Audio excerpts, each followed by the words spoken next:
Today, ladies and gentlemen, I'm going to tell you about the two projects that I am the most bullish on by far in the space. And my objective with this video is when I'm done with the video, it will be so obvious to you what to look for and why I'm so bullish. My objective today in this video is to educate you guys. There is a lot going on. We talked about it yesterday about high valuation, low float protocols, projects, tokens, etc., that are launching that maybe don't deserve to launch at these valuations for whatever reason, right? But again, by the time that I'm finished with this video, hopefully all of this makes perfect sense to you guys. And this is extremely valuable for you to understand these lessons because guess what, guys? We know that there is smart, big money coming into the space. That much is obvious by now. And while in the past, and even maybe right now today, we're able to get away with fugazi, smoke and mirrors, and generally BS, that's not going to last forever. So if you want to know how to be a smart investor, you have to learn these lessons. And these are critical. And pretty much shockingly, almost nobody does these things. Nobody applies these rules. Nobody understands how to value a token. And trust me, a token's not a token. It's not a token.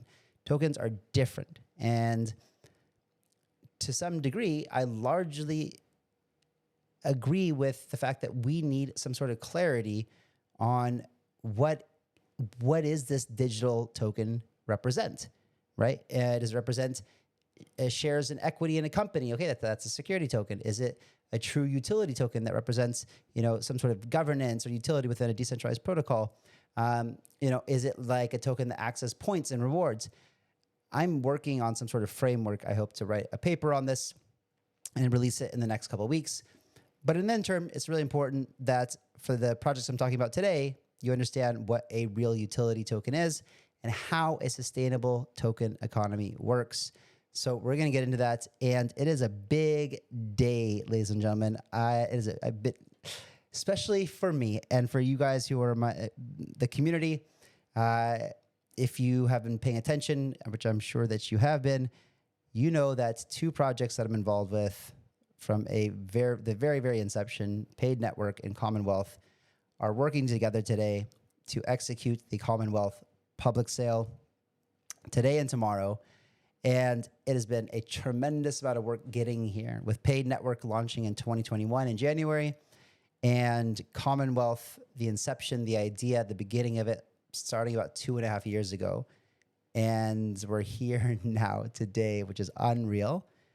And I want to take the time to share with you some of the work that we've done and the amount of thought that's gone into these things. And really, this hasn't been done yet. So without further ado, let's dive into it. I'm going to do 2 minutes of quick macro overview because some of it is very important leading into what we're talking about. In fact, everything is. I cut out everything else that wasn't relevant or important to where we are in the market right now and the things that we're going to talk about today. So for a little entertainment, let's do a little entertainment before we start. Let's go over here. Let's blow it up on the big screen and let's hit the play button. Our very democracy is being undermined. But there is a hope. The VCs pump their bags and then they unlock their allocations all over our sorry asses.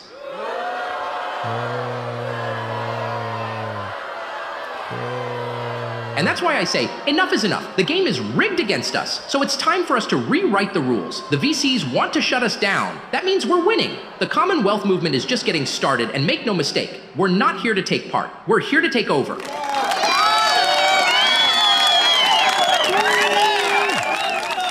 But I know you didn't come all this way just to listen to little old me. We are all here because of one man's vision and leadership. It's an honor to introduce a true visionary, a generational leader. The man the VCs wish had never been born. The thorn in the side of Wall Street, assholes. My friends, let's give a warm welcome to the man from All Street.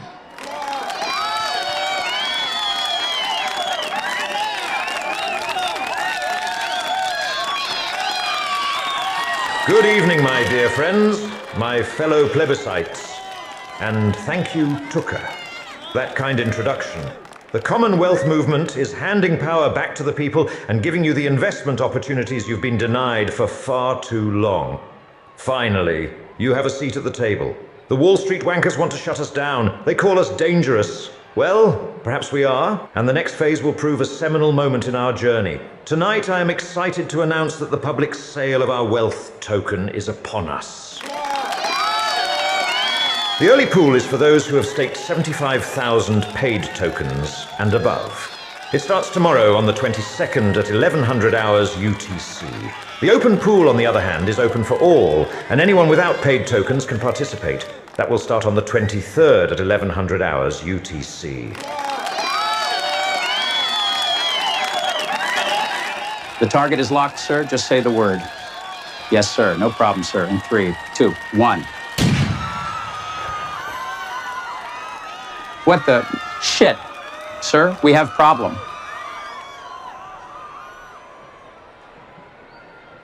What is the Tucker? No. This is excellent. Right, and just in time. Just in time. Thank you, Tucker, for the great video for Commonwealth. Really appreciate it.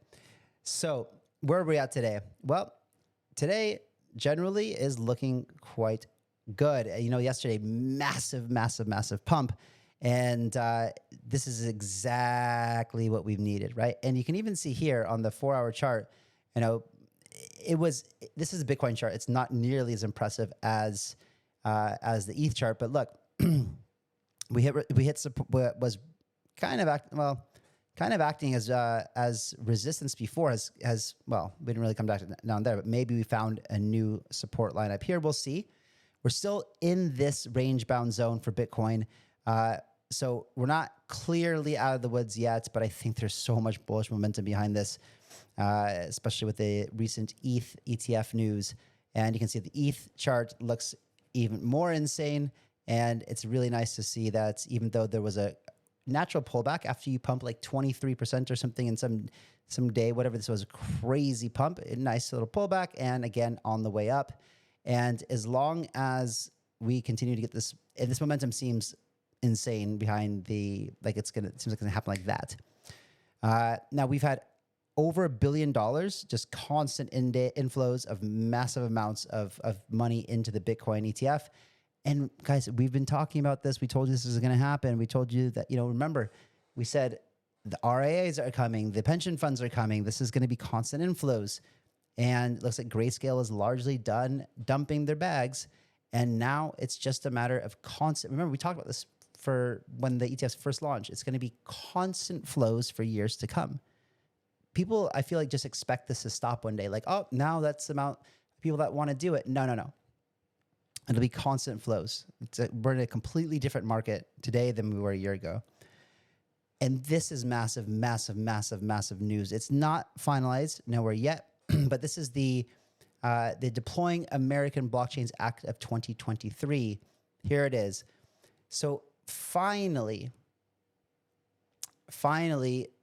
there's something that's in Congress that is aiming to set a new, I don't know what it's called, a cabinet, a new, what are these guys called? These 3-letter agencies. A 3-letter agency, right? I don't know what they'll call it. But, you got like IRS, SEC, whatever, CTAIF, whatever. Whatever. Commodities Futures, CFICT, whatever. Yeah, CF. Commodities Futures, something trading. Yeah, anyway. So now there's a proposal in Congress for another one. And what this is going to do essentially, and it passed the House. Next step is, and this was an overwhelming, massive majority on a yay, right? Pass. 334, which means, and normally when you see these kind of, so you can't see my screen. Normally when you see these kind of things, and this was the bill, no big deal. You see much more like divided, right? Like mostly the Democrats all vote with Dems and the Republicans with the Republicans. And it's like usually like 1 or 2 votes that sway things, or everybody's all on one side. This clearly shows that the Democrats are losing favor, and they're understanding this is a big political suicide if you don't get on the side of crypto. They're starting to realize that a lot of people are going to vote with their wallets right now. A lot of people are going to vote to vote blockchain this year. And, you know, so what's going to happen here? This is in House. It passed. It's next. It goes to Senate. It's probably going to pass Senate. Then it's a big decision for Bowden. And Bowden needs to either decide at that point if he wants to sign it into bill, sign the bill into law. And if he doesn't, it will probably almost certainly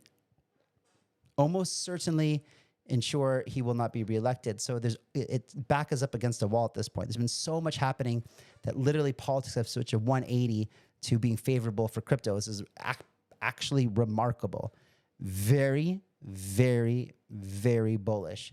And what will happen if this passes is essentially it'll be a new branch or whatever that it's their job to essentially, they have 7 years in total. They will be, after 7 years, it can be dissolved, whatever, but they have, essentially their job will be to come in and they're the ones who are supposed to look at crypto and blockchain, not the SEC, not the CFTC, whatever, CFTC, that's the CFTC.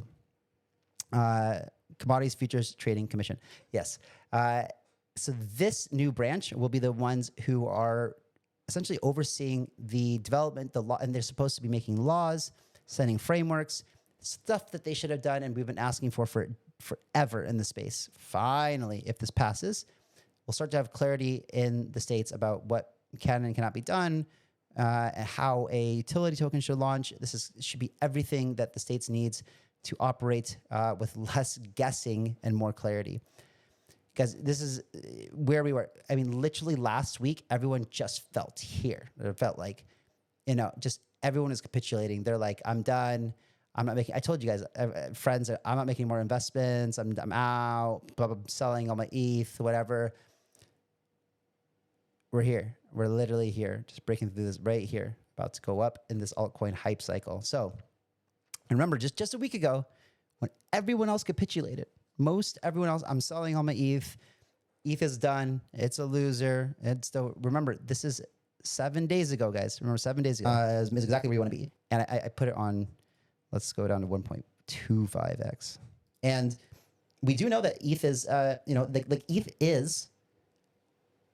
ETH is where ETH is in. It was amazing. Is exactly where you want to be. And we do know that ETH is, ETH is, remember at 29.57, ETH is where the money will flow to next, the big money, institution. But it's not the first time I've been saying it. I've been saying it for a while, right? I've been on, if you know the channel, you know that we've been talking about the fact that we believe that ETH ETF would be approved for all the reasons we described before. Things like we already have, do you really think Solana will take over ETH? I do. I don't know. I don't know. And basically what I say here is that I go into the fact that I don't think so because ETH is the only trusted smart contract platform in the world that hasn't gone down. It doesn't go down. And when it comes down to big money, they're not used to cheap and fast, right? The big institutional money, they're older. They're not even really used to using computers, right? So things like, trust me, Ethereum is fast for them when it comes down to the payment rails that they're working on, right? Sending money to someone in a different country used to take 3 or 4 days. Now they can do it in 12 seconds, right? So that's fast. And it's also cheap for them compared to the traditional ways. So, and if you're going to be putting a bunch of money on chain like BlackRock did, they're going to choose Ethereum. Why? Because it's the most secure, decentralized protocol that does smart contracts. It's obvious. This has just been so obvious. And now, so we talked about this, sub $3,000, and we're sitting right now at 3,800. So, good gains, good conviction there. It was to me, it was obvious. I mean, I didn't know, I had a good feeling that these were going to happen because of everything we talked. You guys know, you guys know if you watch the channel. If you're not subscribed, do subscribe. And if you are subscribed and you haven't hit the bell notification so you get these time sensitive video notifications, because I'm traveling, I'm working, and they go there at different times, make sure you smash the bell and do me a favor and destroy the like button as well if you appreciate this. It's been a long day. Yeah. So anyway, we talked about this before, right? When Jeff Safar and Eric Balchunas switched the odds from 25 to 75%, boom, massive green candle. There was more volume in one day. I think I talked about this from right here. I'll get back to it. But the point that Scott Johnson is making here, guys, is that just because if we get the ETH ETF approved, it doesn't mean it'll start trading right away. We don't know, right? Basically what Eleanor Terrett says, the Fox 11 news reporter, she talked to one of the ETF issuers, and they said, basically, we don't know. We're in uncharted territories right now. All of a sudden, there was very little dialogue between SEC and issuers. Most people thought it was going to be delayed, certainly. And all of a sudden, bam, things turn like that. And they're like, get me your 19.4Bs. Let's go. Right? And then they got their 19.4Bs. And then James says, just 2 hours ago, update, it's happening. We have at least 5 of the potential Ethereum ETF issuers who have submitted their amended 19B4s in the last 25 minutes. Basically, the last 25 minutes of the day, but in the last 25 minutes. Fidelity, VanEck, Invesco, Galaxy, ARC21 shares, Franklin, Templeton, all submitted CBOE. And then I think that that's Eric. If we go back to Jeff's, I think that we see also Grayscale came in. Yeah. Yeah, so basically removing the staking language. Yeah, so they did that. This is Grayscale, I believe. So where does he say? Also, yes, our approval odds are still 75%. Not that even means anything anymore. Haha.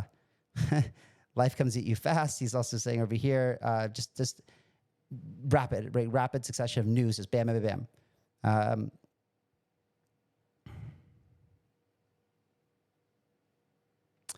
So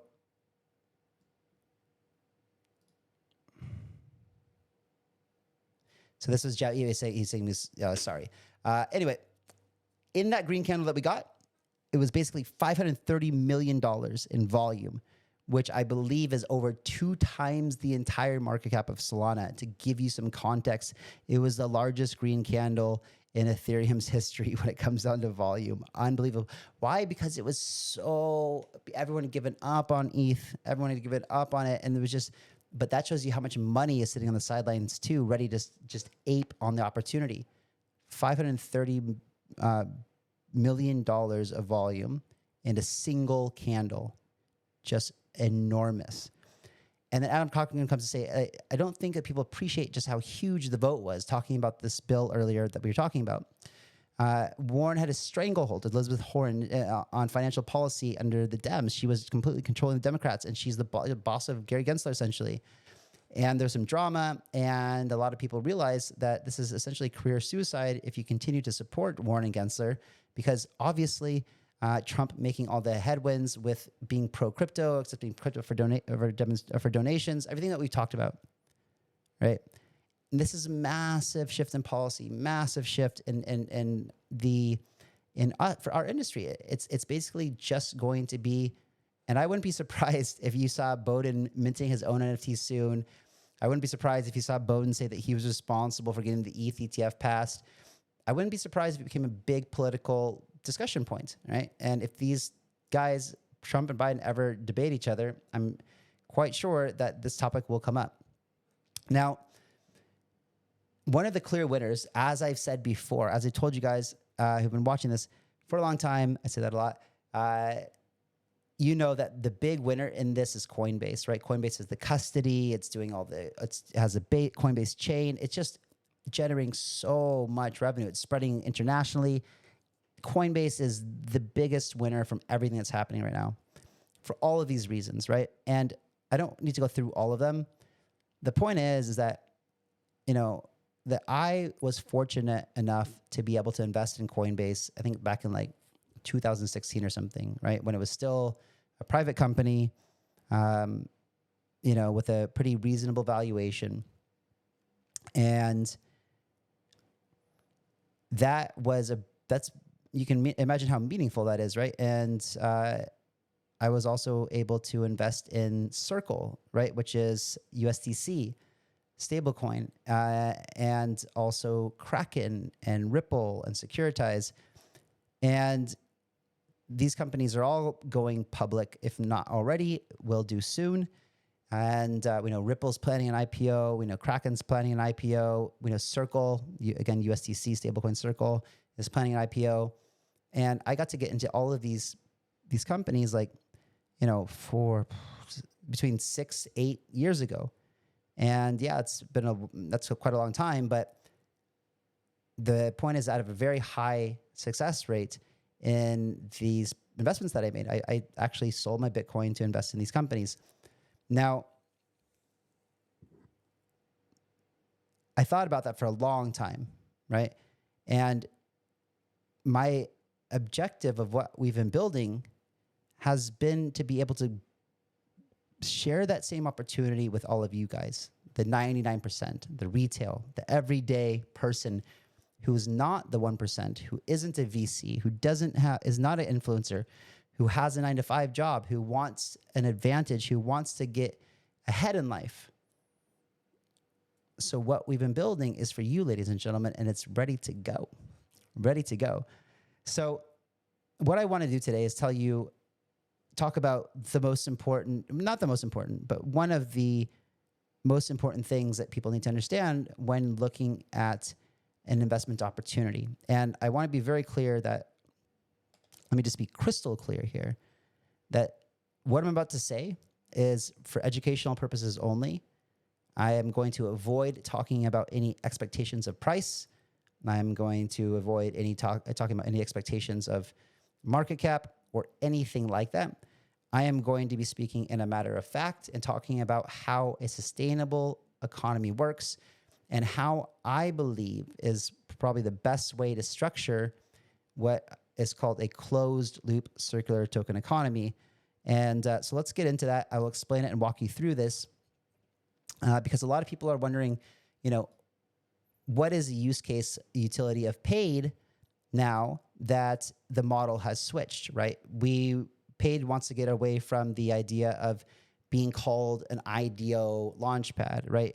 We're playing around with different ideas, but essentially it's a crowdfunding platform. PAID Network has several products. One of them is Open Pool, and that's basically the traditional fundraising thing that we've been doing for a while, but with open to everybody. And early access, which is also part of Open Pool. It's just that kind of VIP concierge service where people get to come in a little bit earlier, but they don't get any different terms. It's the same terms for everybody, equal terms. Now, that's one product, right? We also have the community fund launching very soon as well, which will be a different product, a different revenue generating machine. The fundraising platform is a revenue generating machine. And then we have a couple more tricks up the sleeve of things that we will be announcing quite soon that will also be revenue generating machines. And so I will get into when the way I like to describe this is like when a project wants to create a utility and a governance token. Well, what are you governing? What is the utility? And this is essentially a cryptocurrency within the ecosystem. I describe these things as digital micronations or digital nations, right? And they should operate like that. If you're going to have a currency within your ecosystem, you should think about how a country operates, right? And all the things that are relevant to that. And I'll get into that in a second after I walk you through the PAID token utility and the things that will be governance around it. So there's a lot of aspects that PAID has taken to decentralize things and do peer-to-peer services. The entire thing is not fully decentralized yet. That is a path that we are on. But when it comes down to things like not custodying anyone's funds, we never take custody of anyone's funds. It's completely peer-to-peer. A project comes on, they want to raise some money, and then the customers can come on who want to participate in that sale. And that is a peer-to-peer transaction. We are not involved whatsoever, as in the team. And what happens when you create a peer-to-peer network is you create a very efficient model, and it's not value extracting. Middlemen, centralized companies, intermediaries, they value extract. they take money away from the peer-to-peer transaction and they act as a middleman.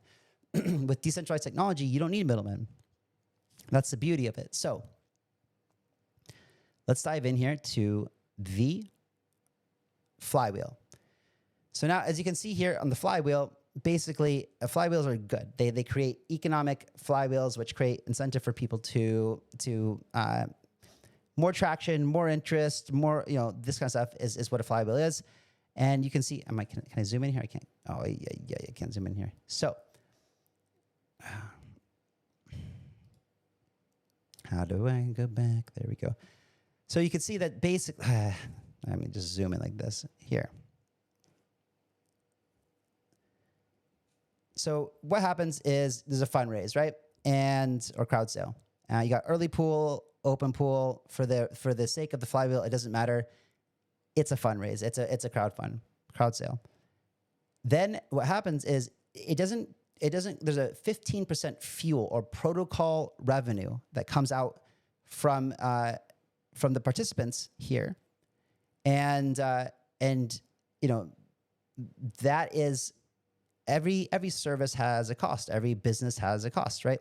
And the way that PAID used to work was similar to most other launchpads, where it would require there's different tiers of staking, which would give you different access, different guaranteed allocations, different, but these allocations were typically small, and it was often a very high barrier of entry for people to get in. Open pool eliminates that. It says you don't have to have any PAID tokens to come participate. So what does that mean? That means that you don't have to commit to PAID for every sale. You can just participate in the ones that you want to. You're not locked in for any certain period of time.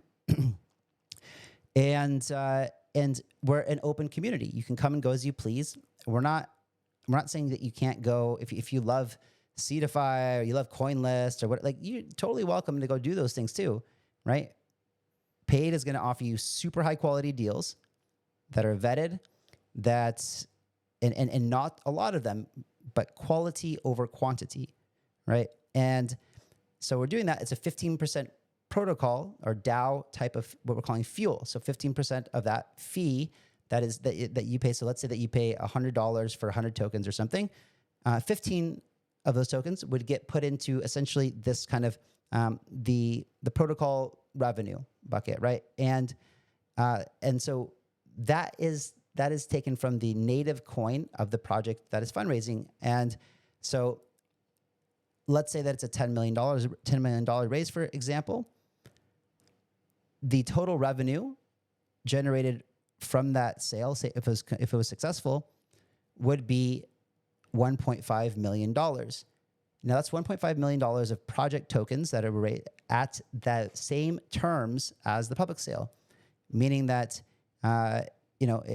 whatever, the same valuation, the same vesting terms, everything. 1.5 million. Now let's say that does a 10x on average over the life of the vesting terms. That $1.5 million turns into $15 million of revenue. So as the tokens unlock, they get programmatically and respectfully sold into the market for PAID tokens. So in this example, that $15 million of revenue over the period of the vesting gets bought back on the open market. 100%, that $15 million of buy pressure comes back and buys the PAID token on the open market. Now, 50% of that is burnt. The burn is to offset any inflation. Now, with PAID, the good thing is that you don't have investors involved anymore. You don't have a lot of the different buckets. And we will publish quite soon the updated token emission schedule. And there's discussions right now of because we've created a sustainable token economy, you'll see that there's not a need to have as many tokens as were once planned. So right now we're figuring out exactly if we're going to burn a significant amount of them, which is likely the case, as they're just not needed. When you create a sustainable circular economy like this, you don't need these tokens to come into emissions constantly. So, but do you want to remove excess tokens from circulation? And that's what this burn is here for here. The other 50%, now remember, this is buying back PAID tokens. So in this example, we had $15 million, $7.5 million of those tokens were burnt. $7.5 million go back to either liquidity, marketing, and when it says airdrops, that means that's actually governance rewards. So if you're staking, if you're a paid staker, and when you stake your tokens on PAID, you get a derivative in your wallet called SPAID, and that's essentially the ability to participate in governance on the protocol. You can vote for things, you can participate in the community fund, and for doing work and taking part in the governance, for example, you should get paid just like any other job in governments, right? Because we are creating a micronation. So, but instead of like a lot of projects do, they have this bucket of tokens to reward stakers, and you can make a fixed, predictable APY with that.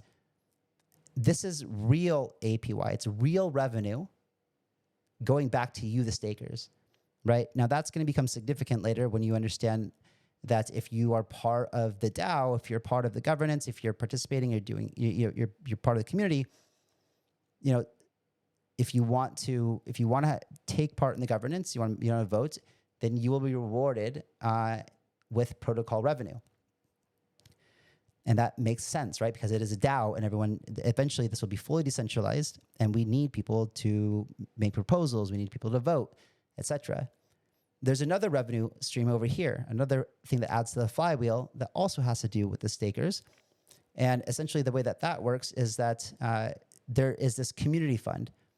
And the community fund is a way that the community, the DAO, everyone involved, can actually use protocol revenue that's generated to invest in whatever they want, whatever you guys want as community members. As long as you are staking, you have the SPAID, then you can participate in the community fund. And the top 50 SPAID holders will be able to make proposals to invest in whatever you want to. Whether you want to invest in the next crowd sale on PAID, or whether you want to invest in your friend's meme coin, or you want to invest in, whatever, you want to put a hackathon on because you think that, and you want to sponsor it, and you think that somehow it's going to add value to PAID. You want to invest in the next layer one, whatever. That's for you to decide. The top 50 get to make the proposal for the investment, but they cannot vote. The other paid stakeholders are the ones who have the right to vote.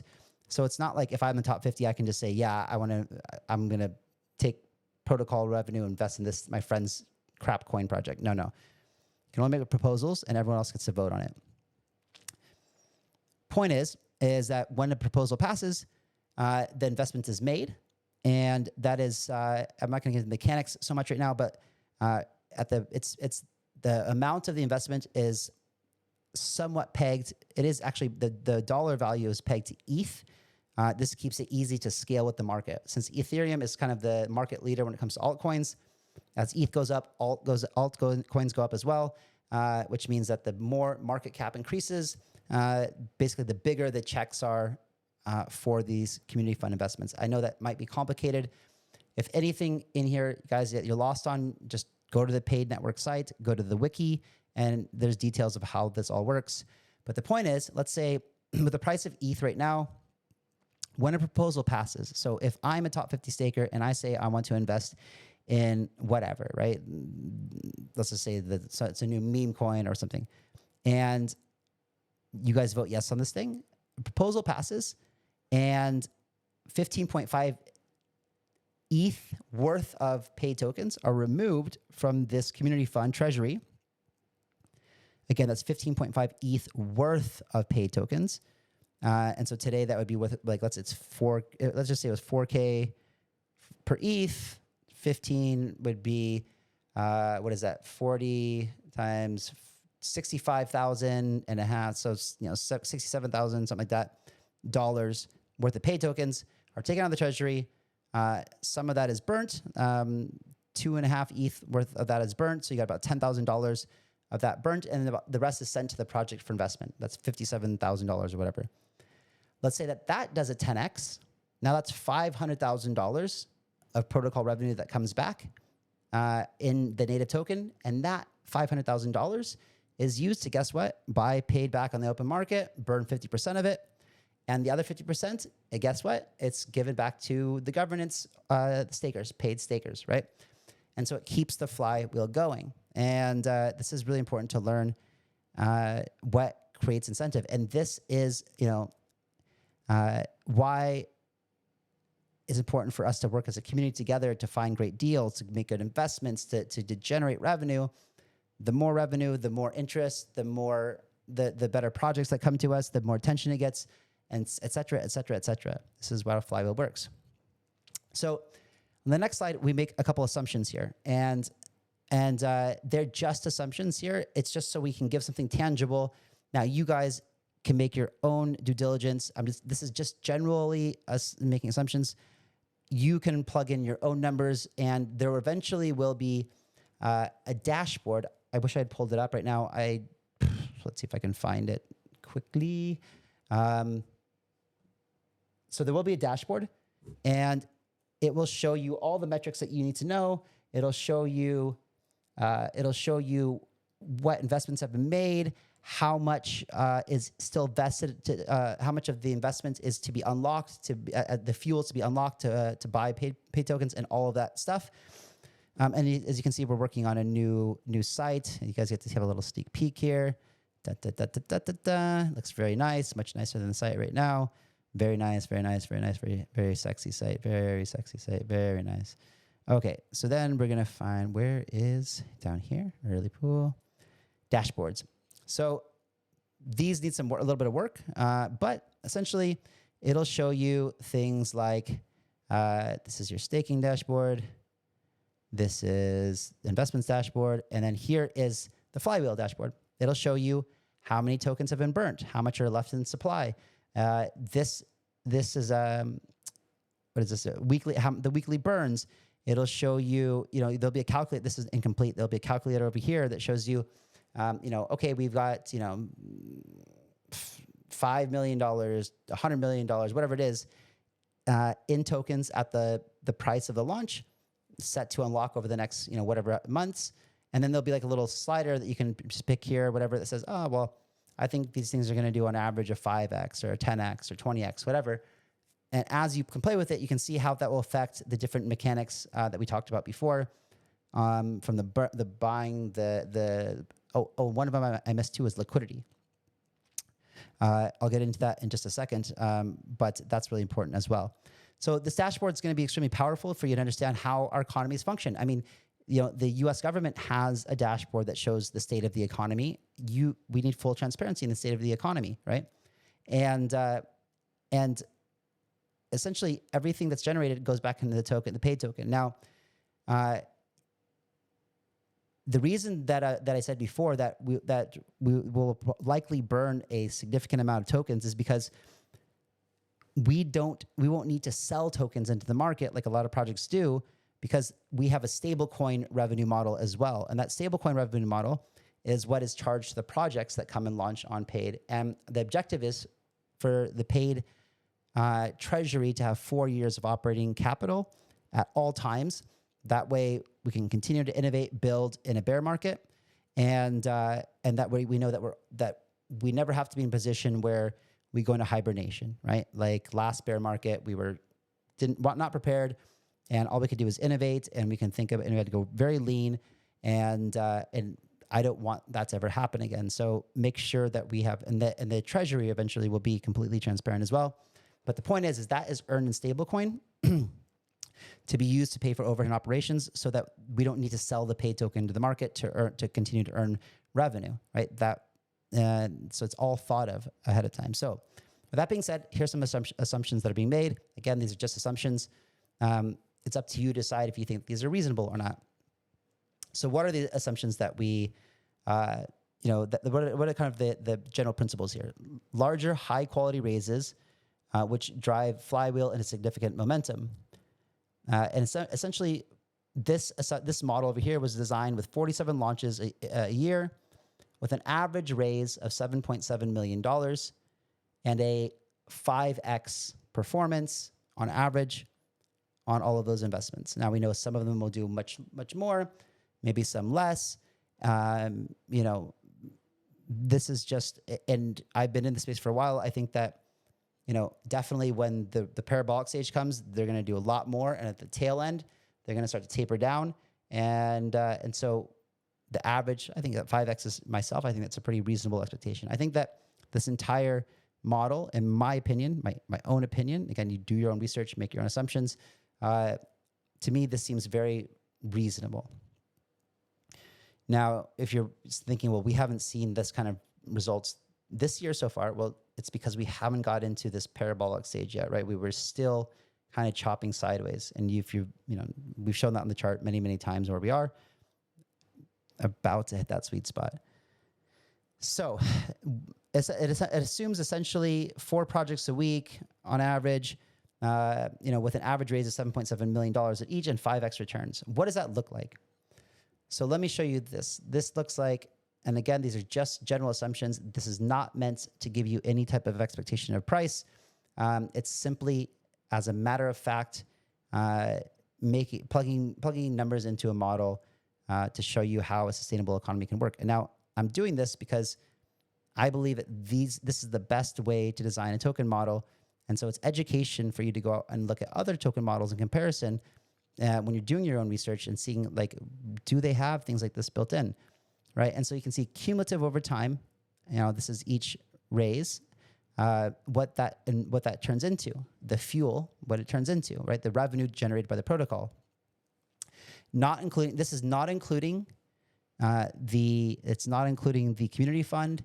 It's not including another product that's releasing soon. This is just open pool and the straight open pool and early access, the same thing. That's it. So what this ends up looking like is, over the course of a year, the revenue generation is $196 million as a protocol, right? And because half of that gets burnt, that means there's $98 million of burning tokens, taking them off the market. In this example, there's almost $50 million of salaries to be paid, of basically rewards for participating in governance, right? And for helping to increase utility and being part of the community. $50 million, right? But you can only get this if you are a governance participant, if you're staking your PAID, right? There's no time requirement. You can stake and unstake. And if you're unstaked, you're not going to get, you're not going to get any rewards. You have to be, basically a staked PAID participant. We also believe that it's very important to have very liquid markets. We want to have ultra deep liquidity, and this allows for healthy markets. It allows for low slippage. So over the course of a year, there's $40 million that are used essentially to add to liquidity. When was the last time you saw a project that had $40 million in a DEX and for liquidity, right? And then there's this other bucket over here that's $10 million for the DAO to use as marketing funds for whatever you guys decide you should be using it for. Whether it's you want to go to at a conference and spread the word about PAID, or you want to go to a conference and get a booth and try to find new projects. Whether you want to, run publications, PR ads, whatever you want, that is for you to decide. This is for the DAO to decide, right? $10 million in a year in this situation of a marketing budget. I think that's pretty good. And so that's essentially kind of how it works. Now, this next slide here shows you, this is the point that I make a lot. Like, almost no projects out there are actually generating revenue. Like, it's shocking. There's like 250,000 tokens that have been minted, and almost none of them generate revenue.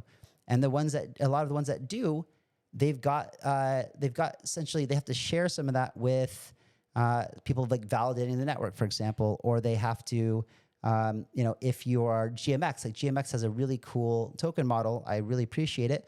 But 70% of the revenue has to go back to people who are providing liquidity to the protocol in order to incentivize them to add liquidity to the protocol. That means only 30% of the revenue goes directly back to anyone staking the GMX token. And so you don't get this multiplying effect like you do on an investment platform like Commonwealth or PAID, right? That revenue is actually put to work, multiplied, and then comes back into the machine in the form of the native token and then distributed as we discussed before.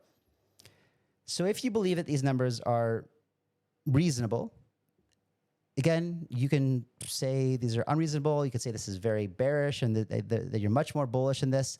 But on this assumptions, it would make PAID a top 1, 2, 3, 4, 5, 6, 7, 8.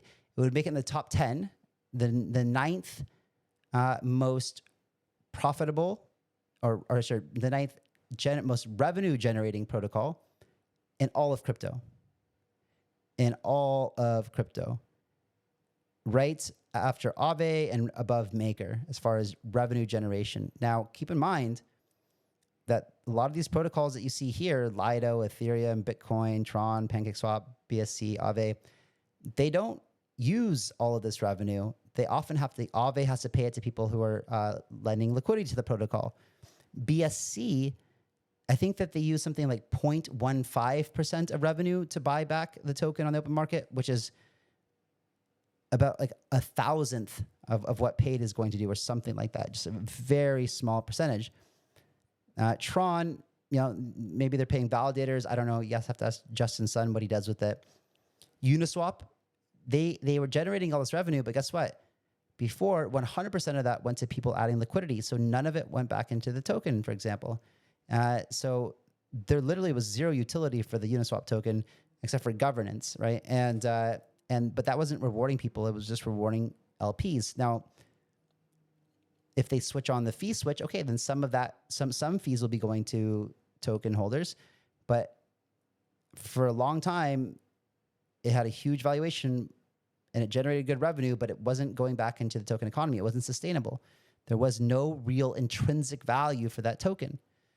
Lido, I don't know how the economic model works there. Bitcoin, we know how that works, proof of work. And Ethereum, proof of stake. Makes sense. Transaction fees, runes, hieroglyphs now to contribute there. But, OpenSea, not decentralized whatsoever. Okay, it generated revenue, but guess where that went? Straight to the founders' pockets. Solana, very good use case. That's protocol fees. Maker, again, they have to pay out interest to people who are providing liquidity. And so you see here, it's generating more revenue than Maker, Solana, Radium, OpenSea.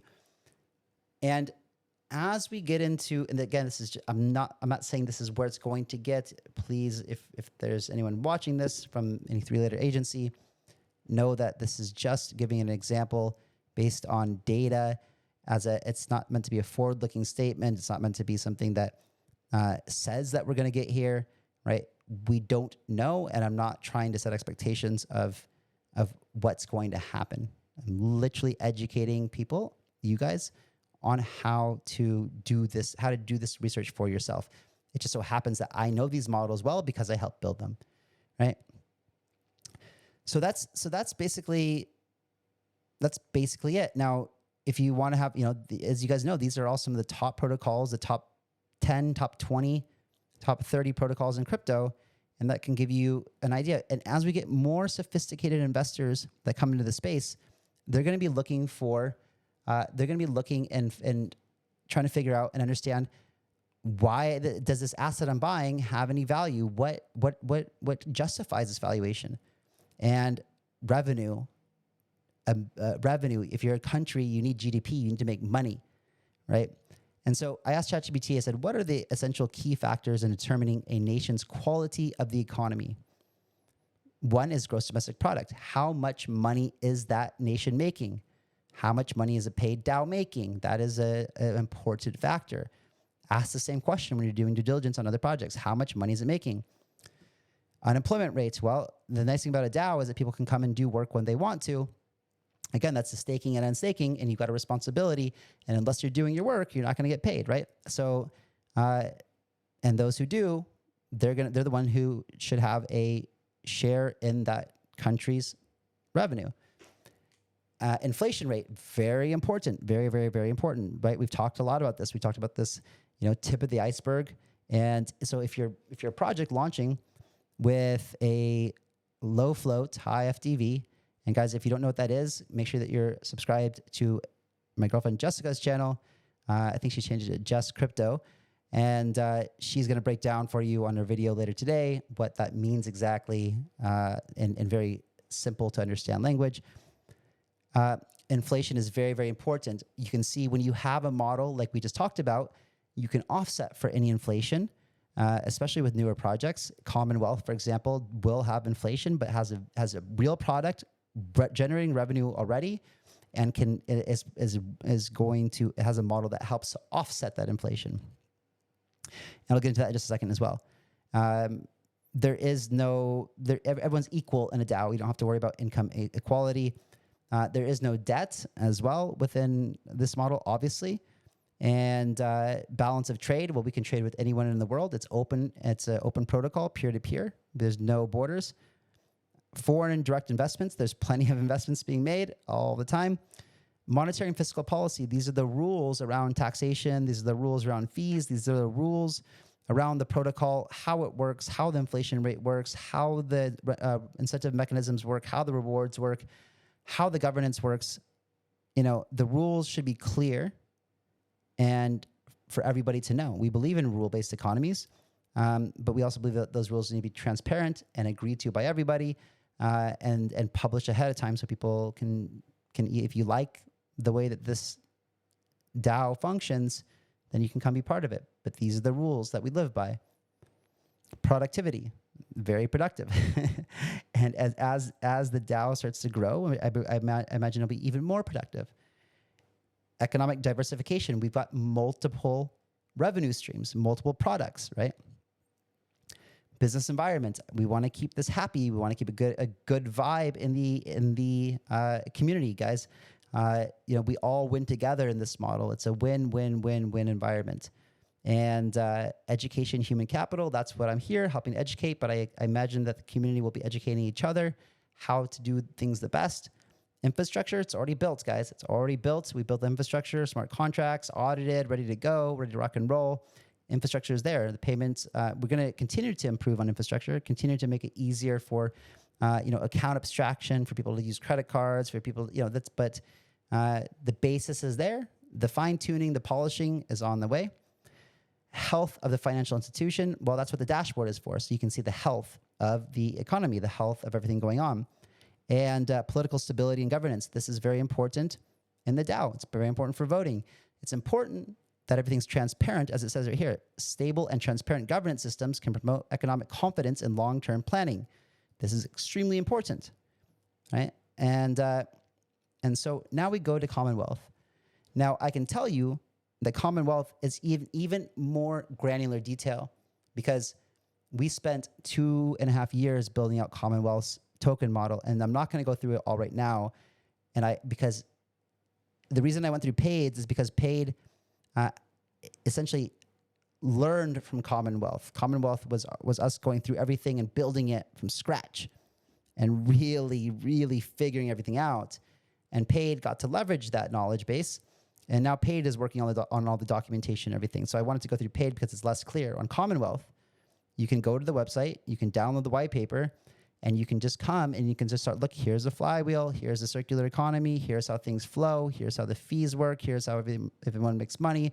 There's everything in this white paper is extremely comprehensive and very easy to read. Here's your table of contents over here. It's nice and got pretty pictures. And if you're really, really, really, you can also literally just upload the entire thing to GPT 4.0 and you can just start asking questions. If you want to, it's a fast way to do it. The future will look like this. This is called Token Terminal. This is data around tokens and their economies and their values, things like price to earnings ratio. When you look at how stocks are valued in the stock market, how investors value stocks, they look at revenue. This is why earnings reports are so important. They look at how much revenue is, and then what do I perceive the stock that I'm trading on the market to be worth? Believe me, this is going to become a reality in this space, and things will eventually be priced to what generally sophisticated investors believe them to be worth. And unless you want to blindly walk through that and blindly go to Wall Street and blindly invest in stocks, you need to understand how this stuff works, right? And so I will actually make a more in-depth video later. It'll be very much how to go through all this stuff, how to do all the math, how to figure out the numbers, how to value tokens on an individual basis based on revenue, but price to earnings ratio, these kind of things. But I just want to give you a brief glimpse into the kind of data that is available now for sophisticated investors to come look at. I just grabbed a random, token over here. I don't even know what the redstone is, but you can see all of this data. And as we scroll down, let's see, this one. Okay, this one doesn't have so much data on it. Let's go to, I think earlier I was looking at, let's try like cake.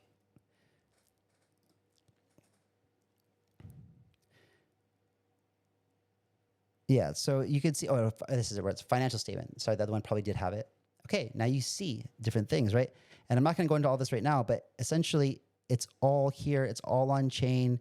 These are on, we can see, and people are going to start using this to truly value things. Now, I just wanted to go over Banana Gun before because I talked about this. We talked about it forever, a long time ago, and been very, very, very bullish on it the entire time. We told you guys about this project. Everyone laughed at us when we told you guys. And then we continued to be bullish on it. Why? Because it was earning a lot of revenue and had revenue share. And and people were like, oh, but they all went down and blah, blah, blah. But actually, when we look at it, cumulative revenue, look at this revenue over time, right? And what you really want to look at is when you come down here, this is the price chart, right? And we told you about it when it launched. And we said, don't buy it on the hype when it launches. Go for around $5, right? And so it hit that essentially and came all the way back up. And then when it started to come back here, people were like, oh, what's going on? Why? Blah, blah, blah. Well, it's just probably because the market slowed down. You can also see over here, revenue slowed down. Just probably we had a little slump over here, right? In January, we did have a little slump. And then as it made more revenue, it comes back up. And then we have the whole market slumping, less people in crypto. This was post halving, correction. People aren't using it as much. Revenue goes down. But as it gets more adopted, as more people use it and revenue goes up, it's directly correlated with the underlying the underlying asset of that protocol. It's easy to understand fundamentally strong projects. If you are a long-term investor, this is how you should be looking at projects, right? In my humble opinion. Now, some housekeeping real quick. Today is the day that early access pool opens up. If you're registered, and really quick too, this one. So this was made 2 hours ago. This post on PAID Network's account, and let's see. Let's refresh. 2-3 hours ago, it says that there is 7 hours to essentially register and get whitelisted before the snapshot, so you can participate in the wealth token sale. Now, if you are able to register before this snapshot takes place, then you're all good to go. If you have 75,000 pay tokens or more, you can get into the early pool, which just gives you 24-hour access early. And if not, then just 24 hours later, open pool opens up. Anybody that's registered can go and participate without having to have any pay tokens.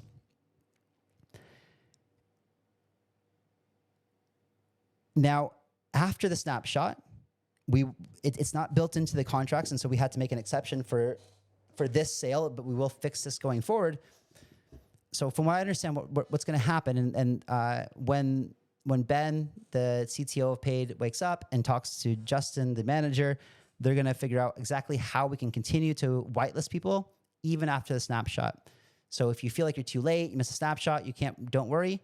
There's going to be a process, and the process is just still go to PAID, go to register, and register yourself. And there's going to be every 2 to 4 hours. Again, they will post on the X account for PAID the exact details and instructions, but probably somewhere between every 2 and 4 hours, they will update everyone who's registered will be updated on the smart contract, and now you'll be whitelisted, and now you can participate. So, that's how it's going to solve. You need to make sure this fundraise is going to be on the Base network on Coinbase, and it's going to be in USDC. So you're going to want to make sure that you have USDC on Base, and if you don't have it on Base, I like Squid router. As you can see, you can connect your wallet. Over here, you choose, let's say that you've got $1,000 on Ethereum and USDC, or it could be another coin. It doesn't matter if it's wrapped Bitcoin or any of these coins, whatever, it doesn't matter. Just pick whatever it is on the chain that you want to move from, Ethereum, BSC, Polygon, whatever, and the token that you want to, essentially send over to Base. In this example, I'm just I would send $1,000 USDC on Ethereum, and I would send it to Base, and for USDC as well, right? But I could send USDT, right? Or I could send whatever, and it's going to tell me how much. So I can send. So if I only have USDC on Ethereum, I can use Squid router to get 1,000 USDC. Again, you can pick you need USDC over here on Base, and then I can just switch network. It's going to ask me to be on the Ethereum network, and then transact, and boom, it's very fast. And as you can see, in this case, it's literally cost me nothing. I swap $1,000, I get 1,000, and I actually make 0.005 cents. So it's cheap, it's fast, it's an awesome way to bridge things. So this is just the path of least resistance over here. And this is really interesting, right? So last piece of house cleaning here is that I think, or maybe there's one more, but make sure you follow it. Just make sure that you're following at Join Commonwealth. Join us on All Street Baby, and also at PAID_network. But this is the message here, right? So there's 15% of 15% of the total supply of wealth is allocated for this public sale. Now, that if all those tokens are sold, it would be a $9 million raise. Now,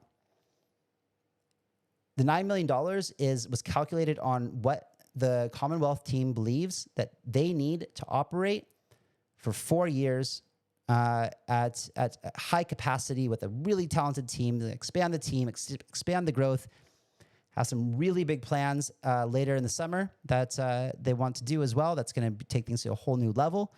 And that would get them set completely for the next 4 years. So that is the if that outcome comes, fantastic. Now, here's the sweet thing. Here's the kind of game theory. So if the 9 million isn't raised, let's say for example, only half of it was raised. So instead of 15% of the tokens were sold, 7.5% of the tokens were sold. What happens to the other 7.5%? Well, we don't need them. And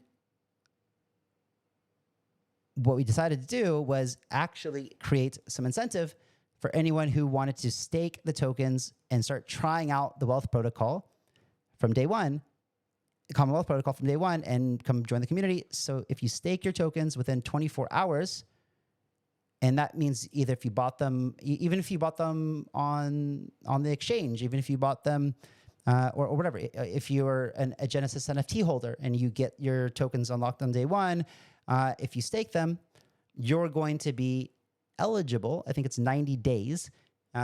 So there's going to be, from the time the TGE happens, you have 24 hours to stake your tokens. If you stake them, you become part of the pool that will receive that 7.5% in this example. That's a lot. That's a big airdrop